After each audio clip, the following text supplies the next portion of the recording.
हो गया। ए और बी दो वस्तुओं का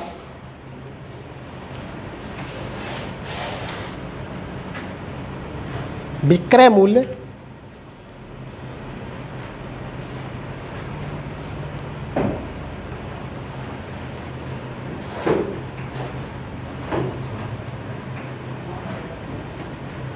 विक्रय मूल्य 4400 रुपये,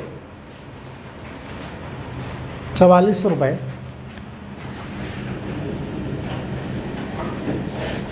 कोष्टक में लिख समान है, समान है, 4400 रुपये समान है। मतलब क्या है, जैसे दो वस्तुएं बेची जाती हैं, पहली और दूसरी वस्तु, तो दोनों वस्तुओं का जो विक्रय मूल्य है ना वो समान है। यानी अगर पहली वस्तु बेचूंगा तो भी वो 4400 पर जाएगी, दूसरी वस्तु बेचूंगा तो भी 4400 जाएगी। क्लियर बात है ना। आगे लिखो,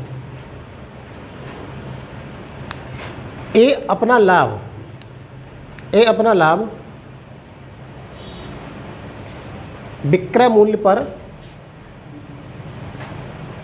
तथा, ए अपना लाभ विक्रय मूल्य पर तथा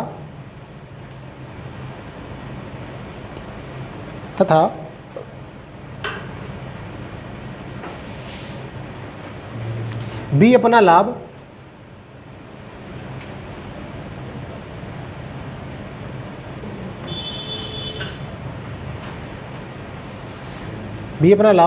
क्रय मूल्य पर गणना करता है, क्रय मूल्य पर गणना करता है।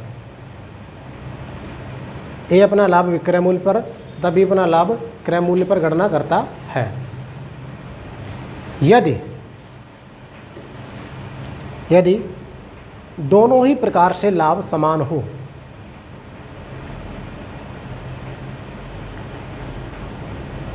यदि दोनों ही प्रकार से लाभ समान हो, जो कि 25% है,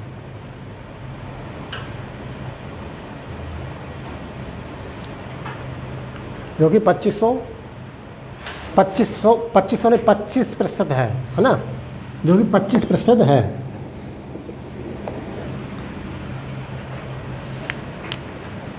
तो उनके लाभों में अंतर की गणना करो, तो उनके लाभों में अंतर की गणना करो।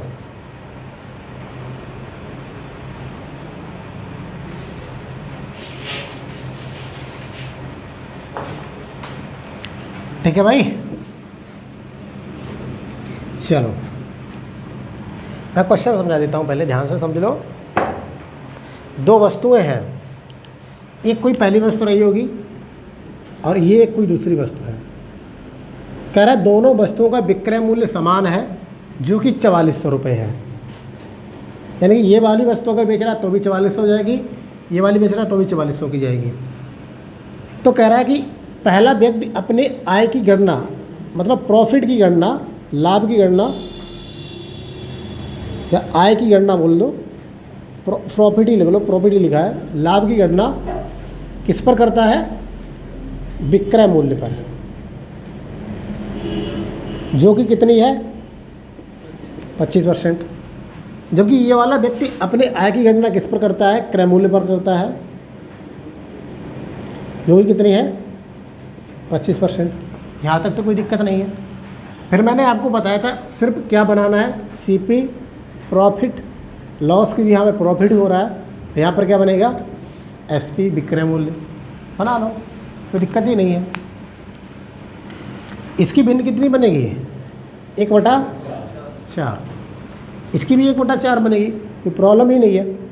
अब मुझे बताइए, अगर लाभ की गणना उसने क्रय मूल्य पे किया है तो नीचे क्या आएगा बटे में? सीपी।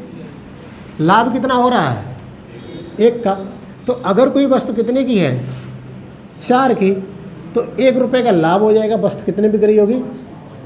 ये तो कोई दिक्कत ही नहीं है, हर बार भरते हुए बोला।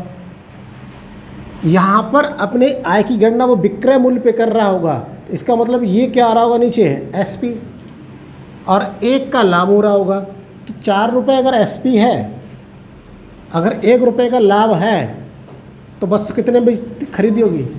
3 में पागल, 3 में। समझ में आया? ये तो फंडा है।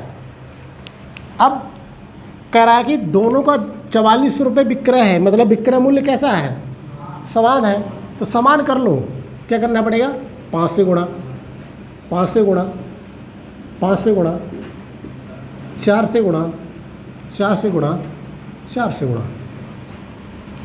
ये विक्रय मूल्य समान हो गया 20-20, कोई दिक्कत नहीं है। प्रॉफिट देखो यहाँ पर कितना है? 5।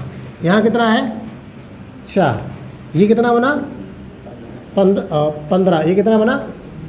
16। अब यहाँ पे मैंने आपको क्या बताया था? देखो आगे लिख रहा है कि यदि उनके दोनों वस्तुओं को किस हिसाब से बेचा गया है? 4400 रुपये बेचा गया है। तो ध्यान से समझ लो, 20 यूनिट, ये 20 है ना, तो 20 यूनिट किसके बराबर है भाई? 4400 के बराबर। तो 1 यूनिट किसके बराबर हो जाएगी? 220 के बराबर। तुमसे पूछा गया इसके बीच का अंतर, तो अंतर देखो 5, 1, 4, तो कितना अंतर है? 1 है। और 1 का मतलब क्या है? 220 रुपया। तो 220 रुपये क्या है? इनके बीच का अंतर है लाभ का। अगर वो व्यक्ति अपने आय की गणना अगर विक्रय मूल्य पे करे और वो क्रय मूल्य पे करे। समझ में आ गया भाई? इसको नोट कर लो।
आगे चले, अगला क्वेश्चन लिखो।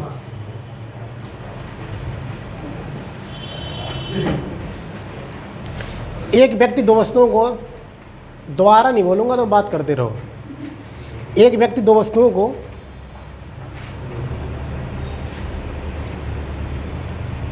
समान कीमत पर बेचता है।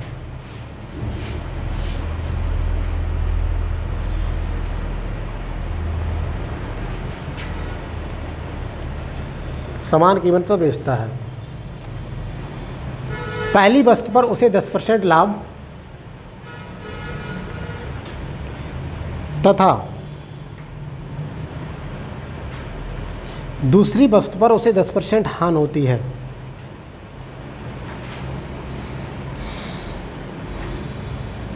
पहली वस्तु पर उसे 10% लाभ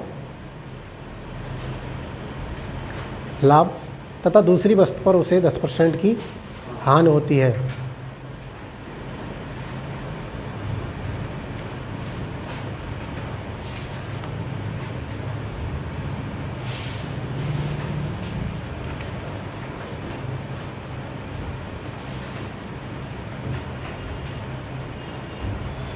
दस % की हानि होती है। आगे लिखिए। तो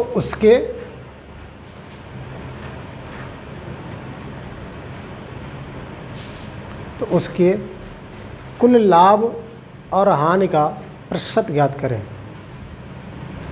तो उसके कुल लाभ और हानि का प्रतिशत ज्ञात करें। तो उसके कुल लाभ और हानि का प्रतिशत ज्ञात करें।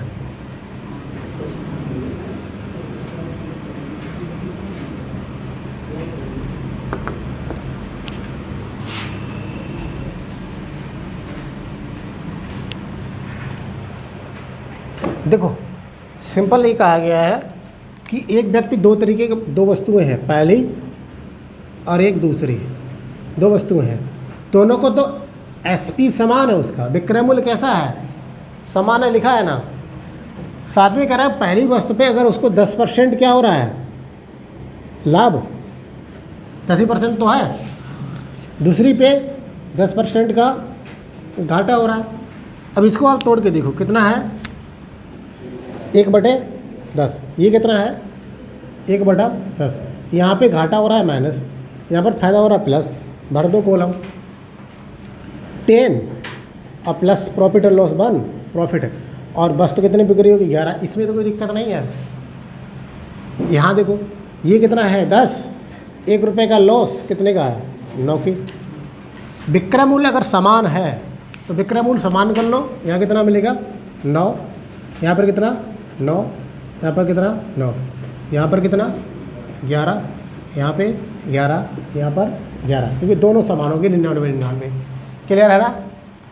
अब देखो यहाँ पे कह रहा है यहाँ पर कितना हुआ 9, यहाँ पर कितना हुआ है 11, ये कितना हुआ है 90, ये कितना हुआ है 110। यहाँ तक तो किसी को कोई दिक्कत तो होनी नहीं चाहिए, ठीक है,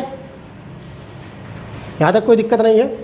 अब मुझे ये बताओ, मैंने कहा उसको ओवरऑल कितना प्रॉफिट या लॉस हुआ है, ओवरऑल, ये तो मैंने पूछा प्रतिशत में। अब कैलकुलेट करना कैसे करना, ध्यान से सुनो।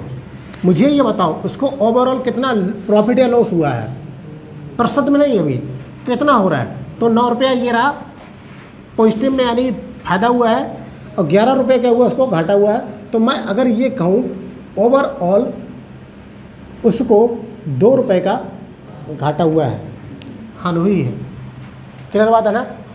और मैं कहूँ ओवरऑल दोनों वस्तुओं पे हो रही होगी ना, एक पे लाभ एक पे हानि, दोनों वस्तुओं का क्रय मूल्य कितना है, तो आपको 90 प्लस 110 कितना हुआ 200 रुपये।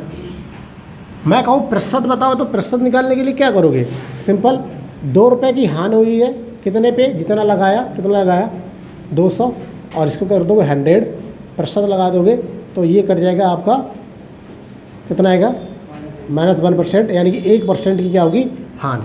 क्लियर है ना, क्या होगी 1% की हानि। अब देखो लिखो मत, 1 मिनट समझ लो। ऐसा क्वेश्चन चेक कर लेना पहले, एक पे हानि हो रही हो, एक पे लाभ हो रहा हो, दोनों में क्या है समान होना चाहिए। जैसे 10-10, 15-15, 20-20, 25-25, ऐसे दोनों जगह, एक जगह हानि एक जगग लाभ, एक जगह हानि एक जगह लाभ, चाहे पहली वस्तु पर चाहे दूसरी वस्तु पर है। तो एक सिंपल एक डायरेक्ट फार्मूला लिखो, मिलता है जिसको शॉर्ट ट्रिक आप कहते हो, x²/100, और वो भी कैसे माइनस का। x क्या है यहाँ पर दर, तो देखो दर कितनी है 10 है, उसका स्क्वायर कर दोगे तो कितना आएगा 100/100, माइनस बाहर रहेगा, परसेंट लगा दो, कितना आएगा -100%। ये कोई शॉर्ट ट्रिक नहीं है, मेथड पे जाओ और इस चीज़ को समझ लो। पेपर में अगर याद रहा तो आप इसको ऐसे कर सकते हो, बाद बाकी इस तरीका तो मैंने आपको दे दिया है, नोट कर लो।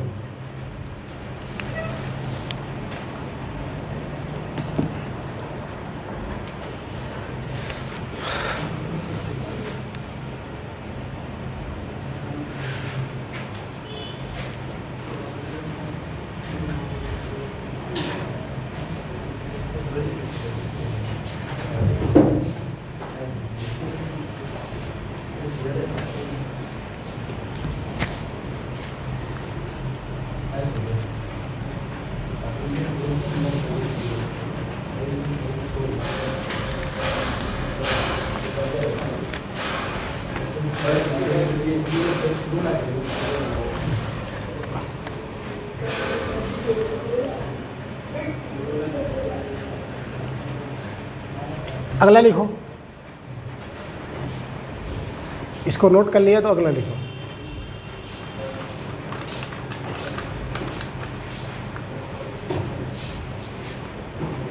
अगले बोलूं भाई, बोलूं, लिख लिया है तो। किसी व्यक्ति ने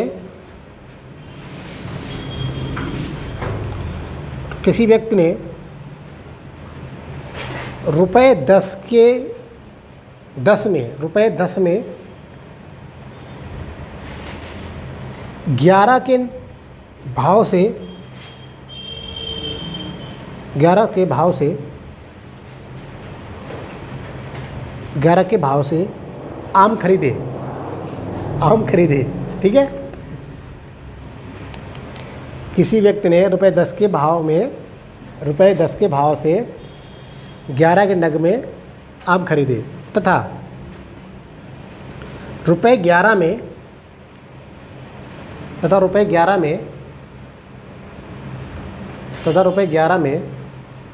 10 के भाव से रुपये 11 में 10 के नग, रुपये 11 में 10 के नग मतलब होता आर्टिकल या वस्तु है, नग के भाव से बेचे।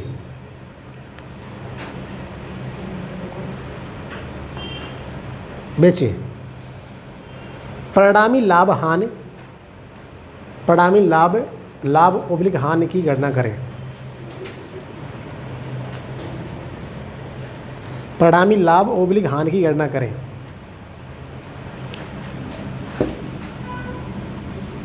आओ इधर देखो मैं क्या बोल रहा हूँ, देखो सुनो पहले। जैसे वो जब पहले खरीदने गया ना तो उसने 10 रुपये दिए और 11 वस्तुएं खरीद ली या 11 आम ले लिए, यानी 10 रुपये दिए 11 आम ले लिए, यानी कि 10 रुपया उसने दिया है। वस्तुएं कितनी ले ली? 11। ये 11 वस्तु होगी या आर्टिकल होंगे। अब देखो, अब कह रहा है जब बेचने वो बैठा, ये तो खरीद के लाया ना, जब वो बेचने बैठा तो वो क्या कर रहा है? 11 रुपये ले रहा है और 10 वस्तुएं दे रहा है, इस भाव से बात कर रहा है वो। ये तो लिखा है, ये लिख रहा है 11 रुपये में 10 के भाव से बेचे, ये मतलब हुआ है। मतलब खरीदने गया है तो 10 रुपये दिए, 11 वस्तुएं ले ली। जब वो बेचने का नंबर आया तो वो क्या कर रहा है? 11 रुपये लिए, अब 10 वस्तुएं दे दी, तो कह रहा है ओवरऑल प्रॉफिट और लॉस की गणना करिए। अब कुछ नहीं करना है, आप ध्यान से सुनना है इसको। ये बताओ, दोनों जगह वस्तुएं समान बेची जाएंगी, ऐसा मान के चलो तुम।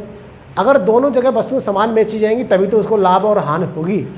अब ऐसा है, मैं 20 वस्तुएं खरीद के लाया, ऐसे मैं कर दूँ, मैं 20 वस्तुएं 2 रुपये की दर से 40 रुपये की खरीद के लाया और 20 वस्तुएं मैंने खरीदी थी। अब मैंने इसमें से क्या किया? मैंने 5 वस्तुएं बेच दी 3 रुपये के हिसाब से। कितना हो गया? 15 रुपया। अब मैं तुमसे कहने बैठ जाऊँ कि भाई साहब ऐसा करो, मेरे लाभ की गणना ज्ञात करो। क्या पॉसिबल है? हो सकता है कि तुम आम लेके आए थे, वो 2 रुपये मिल गया था तब। अब अच्छा आम था तो तुमने कहीं किसी को चिपका दिए 3 रुपये के हिसाब से, हो सकता है।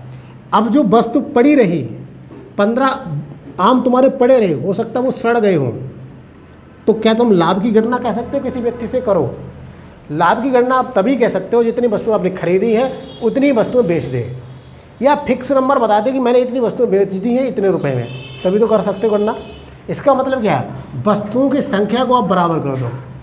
जब वस्तुओं की संख्या को बराबर करोगे ना, तो इसका मतलब वस्तुओं की संख्या ये लिख रही है, तो यहाँ पे कर दो 10 से गुणा, तभी तो बराबर होगी। यहाँ पे कर दो 11 से गुणा। अब ऐसा इधर भी कर दो, ऐसा इधर भी कर दो। इसका मतलब क्या है? खरीदने टाइम उसने 100 रुपये लगाए और बेचते टाइम उसको मिल गए कितने? 121। 11 में 121।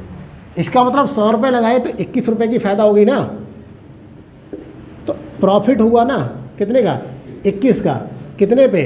100 पे। और प्रतिशत की गणना करेंगे तो परसेंट 100 से लगा दो, कितना हुआ? 21% उसको क्या हो रहा? लाभ। समझ में आया? नोट कर लो।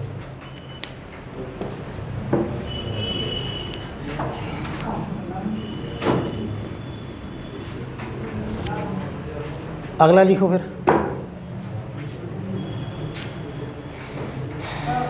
पूछो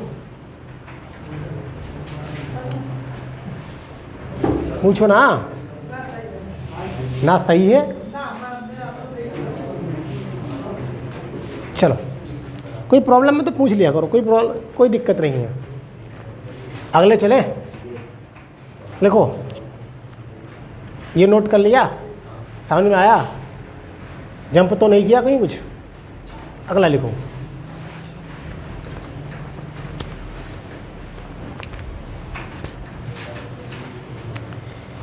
एक व्यक्ति ने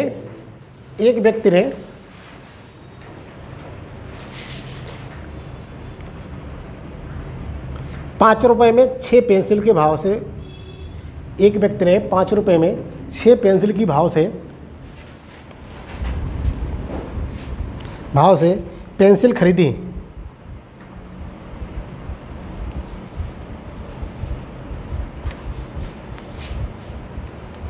तथा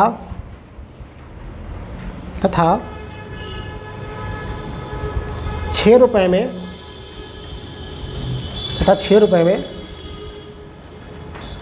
5 पेंसिल के भाव से पेंसिल बेच दी, तथा 6 रुपये में 5 पेंसिल के भाव से पेंसिल बेच दी। परिणामी लाभ अथवा हानि की गणना करें। परिणामी लाभ अथवा हानि प्रतिशत की गणना करें। परिणामी लाभ या हानि प्रतिशत की गणना करें। तो कुछ नहीं करना, वस्तुओं की संख्या बराबर कर दो, सिंपल है। ठीक है भाई।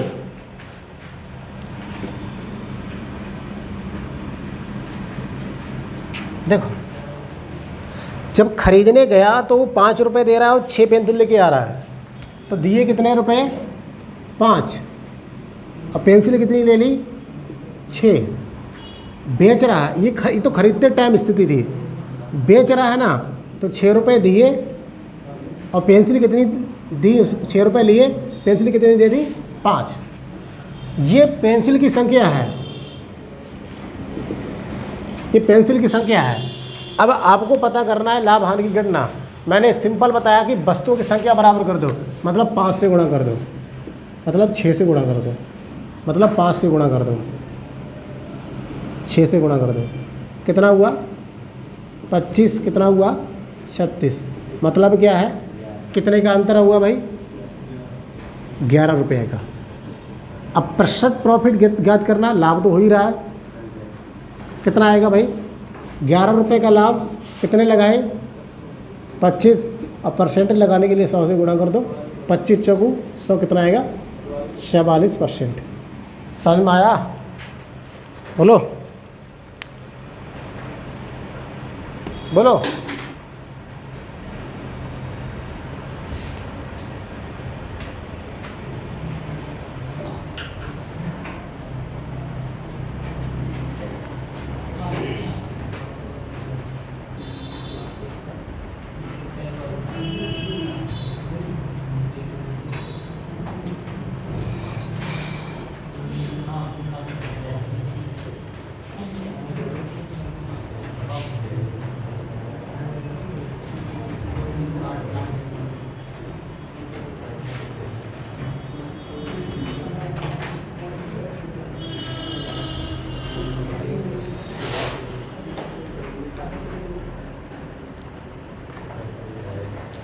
चलिए, यहाँ तक कोई दिक्कत हो तो बताओ। अगला क्वेश्चन लिखो। एक व्यक्ति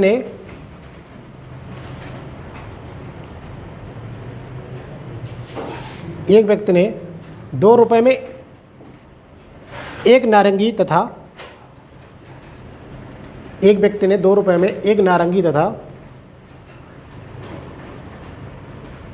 1 रुपये में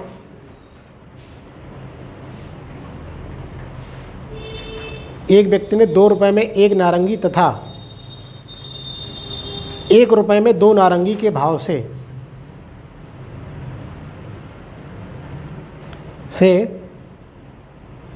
कुछ नारंगी खरीदे।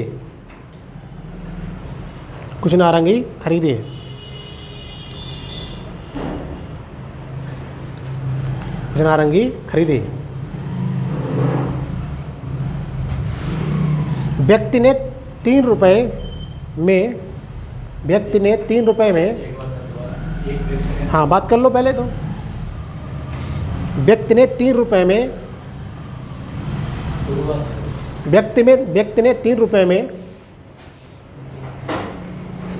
4 नारंगी के भाव से बेची। व्यक्ति ने 3 रुपये में 4 नारंगी के भाव से बेची। प्रतिशत लाभ ओब्लिक हानि की गणना ज्ञात करें। प्रतिशत लाभ ओब्लिक हानि की गणना ज्ञात करें।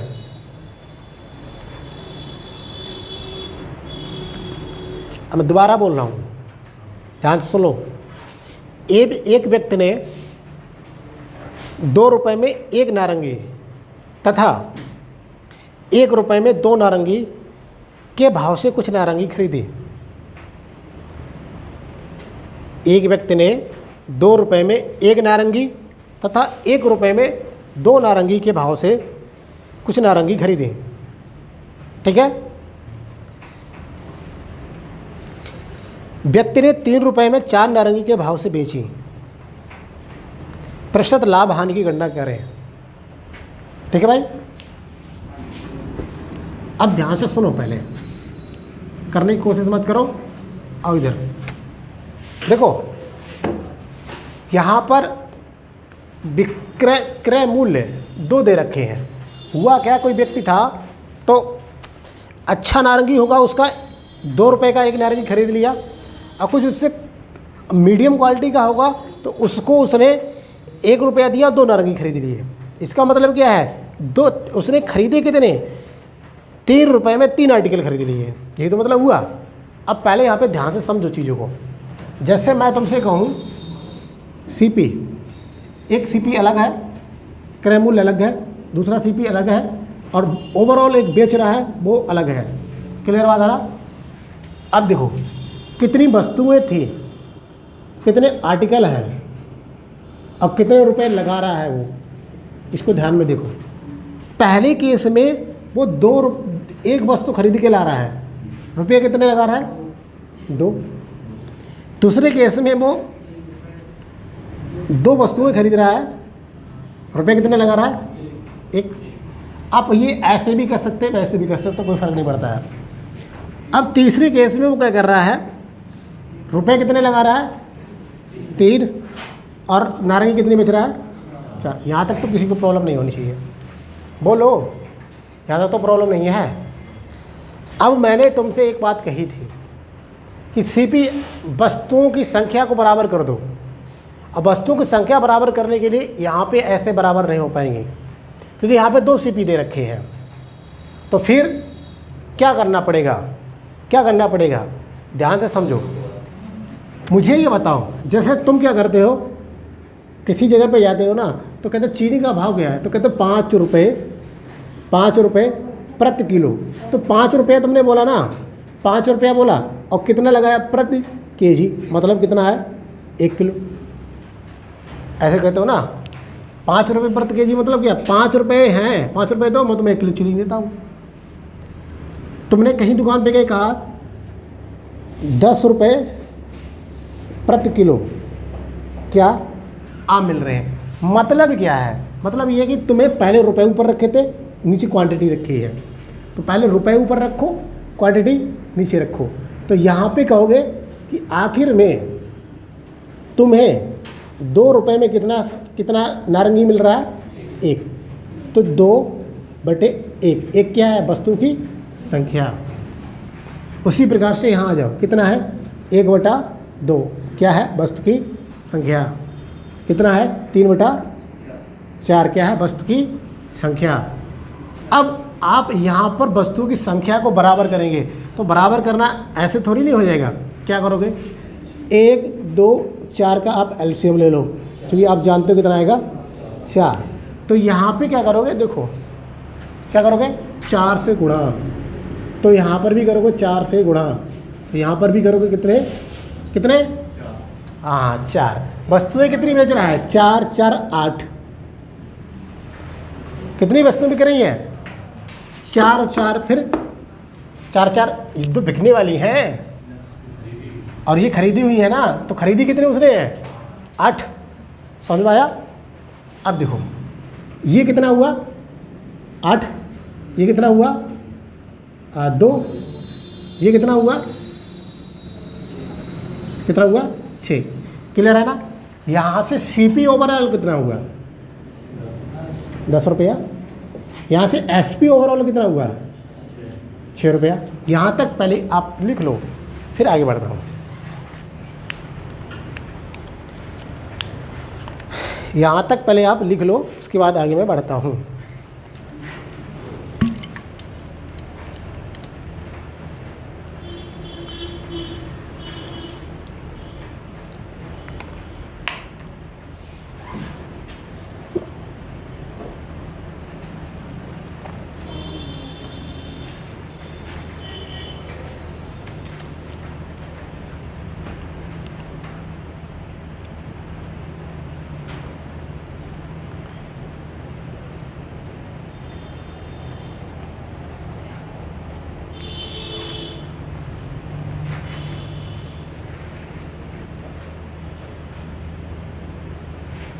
चले आगे,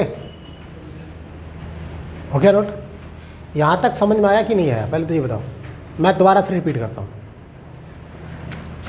ये दोनों विक्रय मूल्य हैं, ये दोनों क्रय मूल्य हैं, ये विक्रय मूल्य है। तो यहाँ पे एक आर्टिकल बेचा गया ₹2 में, तो मैं कहूँ कि आखिर में ₹2 में कितना आर्टिकल मिला? 1। यहाँ पर ₹1 में कितने मिले? 2। यहाँ पर ₹3 में कितने मिले? 4। तो यहाँ पर बताओ, वस्तुएं बराबर करनी, तो यहाँ पर कितनी? 4। तो यहाँ पर भी 4, 4 कितनी हो गई? 8। 8 ही तो बेचेगा। अब देखो, मुझे ये बताओ, ₹10 वो, ₹6 ये, तो ओवरऑल मैं तुमसे कहूँ कितने रुपए का उसको फ़ायदा या घाटा हो रहा है? तो आप कहोगे सर ₹4 का उसको क्या हो रहा है? घाटा हो रहा है। क्योंकि ये तो खरीदी है और 6 में बेच दी है, तो क्या हो रहा है? घाटा ही तो हो रहा है भाई। अब घाटा हो रहा है ना, तो प्रतिशत पता करना कितना घाटा हो रहा है। तो देखो ध्यान से, कितने रुपए का घाटा हो रहा है? 4 का। कितने पे हो रहा है भाई? 10 पे।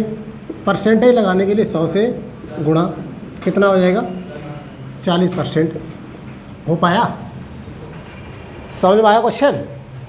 तो अब मैंने ये भी टाइप की आपकी ख़त्म कर दी है, और मैं अगले दिन चलूँगा अगली टाइप पे, जहाँ पर एक बेईमान दुकानदार से परिचय मैं कराऊँगा आपका।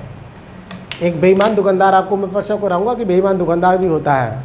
हाँ, बेईमान तुम भी होते हो, दुकानदार भी होता है, तब बात करेंगे बेईमान दुकानदार की। ठीक है, आज के लिए इतना ही काफ़ी है।